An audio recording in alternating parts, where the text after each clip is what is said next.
There's something so tender about a train ride through the French countryside. It makes you slow down, think. But this weekend, the train ride back from Giverny reminded me that not everyone travels with the same rhythm.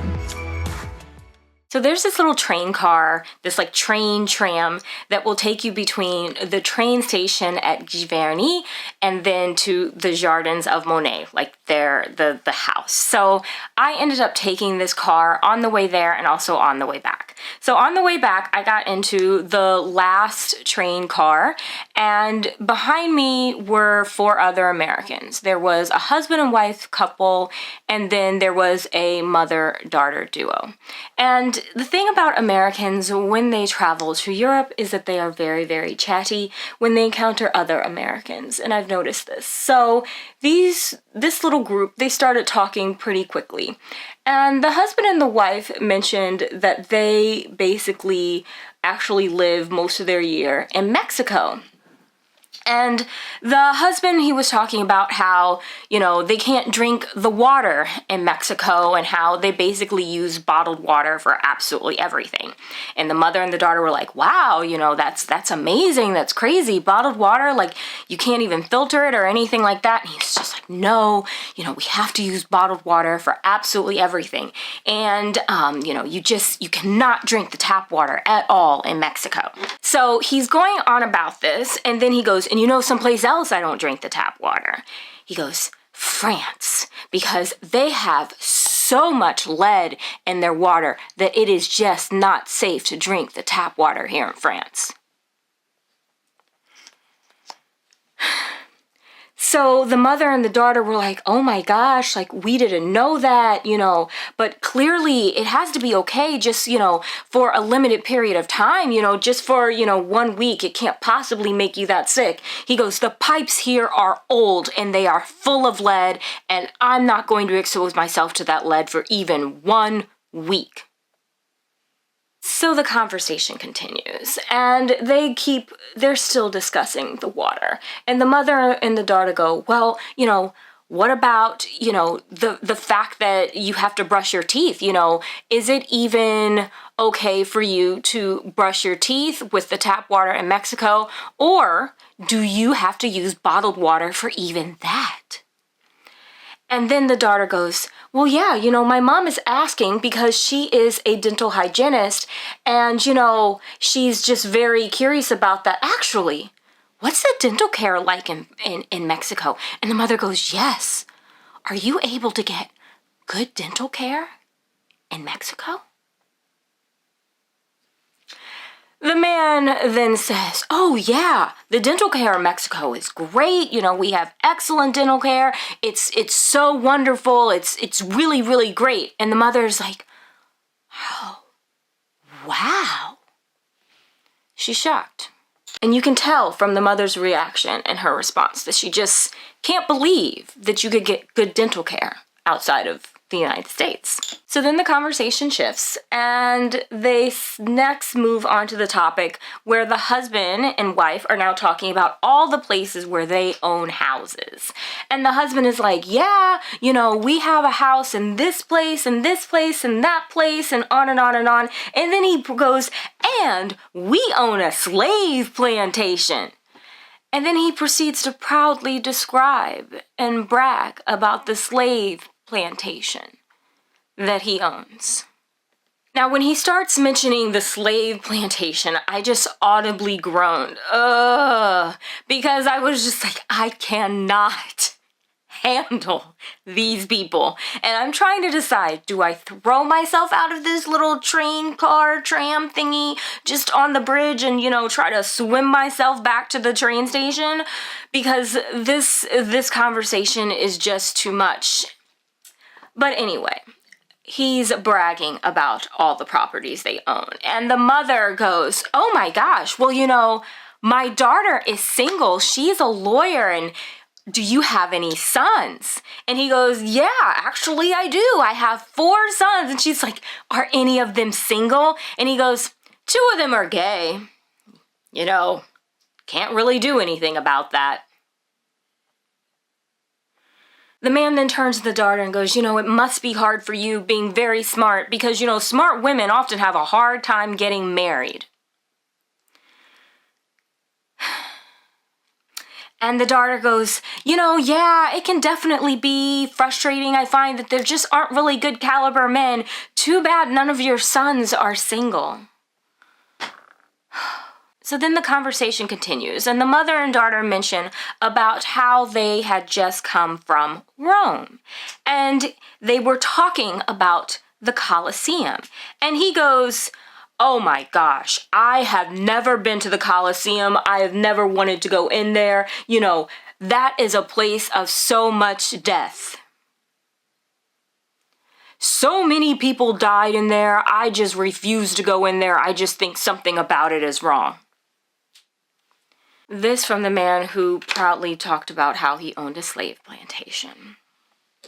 So they were like, oh no, we thought it was interesting. We thought it was fun. We enjoyed our time in the Colosseum and also our time in Rome. And now we've reached the very last thing that they said on the ride. We're nearing the train station. We're 2 minutes away, and we get one final story time from these lovely tourists. So the mother and the daughter still talking about their trip to Rome. The mother proceeds to talk about how, she was at one point really tired and really exhausted. And there was some man floating with her daughter. And they needed a ride back to the hotel because the mother just couldn't walk anymore. And so she said to her daughter, listen, you are going to have to kiss this man because I am exhausted, I am tired, and this man is clearly interested in you. So you're going to have to kiss him so that he will give us a ride because you know what? Otherwise we're going to have to walk and I just can't do it. With that last statement, just as we pull in front of the train station, the man turns around to the mother and goes, prostituting her early, aren't you? And that, ladies and gentlemen, is when I opened the train car door as it was still moving and jumped out. The reason why I share this story is because I think that there are a lot of aspects of it that all represent exactly why Europeans usually do not like American tourists. So, one, American tourists are very, very loud. As Americans, I can tell you, we are loud, loud, loud.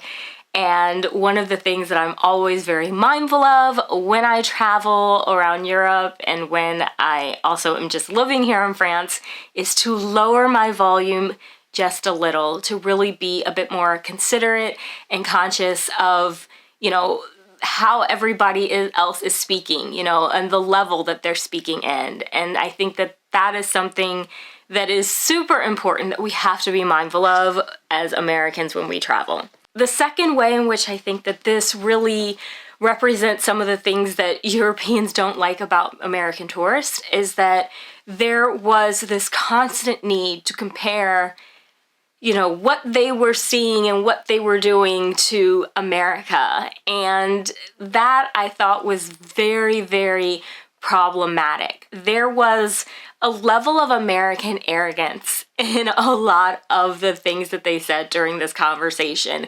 And I just thought, oh my gosh, I can understand you all. And they had no situational awareness. They had no, I don't know if they even noticed I was there, right? They were just so wrapped up in themselves and their conversation. And I found that to be incredibly fascinating because they were just speaking with this American superiority, and yet they're here in another country. And it was just kind of like, well, why are you here?